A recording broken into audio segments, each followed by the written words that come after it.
Okay, so here's the exercise. This is an empty picture frame. I'm going to pass it around, and I'm going to ask you a question about it. And we're going to start with Greg. A lot of these exercises and sometimes even just showing up was, for me, it was kind of hard. You sure you want me to talk about this person? Yeah, I do. And you can take your time.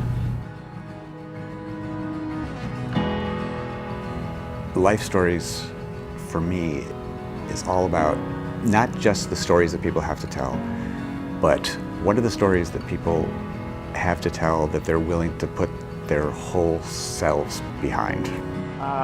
This is a picture of something that happened to you on deployment that you don't actually have a picture of, but you wish you had a picture of. Like certain aspects that we don't talk about or stuff that we bring up that we hide away. Sometimes, like when we're in a group like this, sometimes it gets brought up. There was a time when I didn't want to live. There was a time when I didn't think anybody else cared if I lived. They tended to be, of course, the really tough stories, and not just tough stories about what happened to them on deployment, but what's happened to them since. Thanks for that story. I'm sorry. No, don't be sorry. Like I have PTSD, and a lot of things is a trigger that I can't say anything about. You have to be the white knight on the white horse. You have to be strong, and you have to, carry the world on your shoulders. It's hard, it's difficult. They've held it in because nobody else wants to hear it. They're not sure they want to tell it.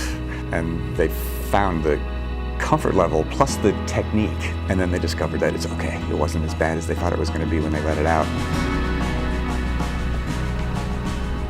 If you ever needed a good cry, I suggest you join the Army.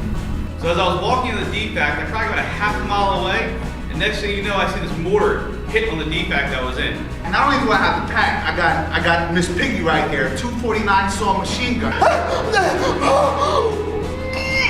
I took a big gulp of the gas that was going around the room. You start to hear some things that would sound terrible to people who haven't been through some of these things, but to veterans, they might be some of the greatest things that ever happened to them. Here I go walking with my big pack.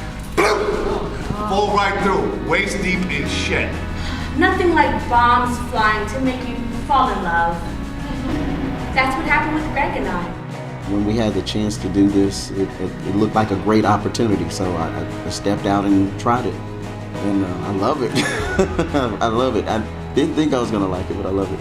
I think that the experience was great, going through the exercises, going through I think it was therapy. Being around like-minded individuals that have the same experience, there's not only is there a kink in the armor, but the whole armor just came off and you saw the whole person. I'll be honest, I don't want to have to, draw from a vulnerable place, but it was good. It was a lot of release coming to this program. For me, that was the biggest takeaway. I'm not in this fight alone. There are other people who are sharing the same burdens that I share. I can take that armor off. You come out of your comfort zone just a little bit and start allowing myself to show who I really am, I guess, and show the emotional side of who I am. It's okay to be open and share.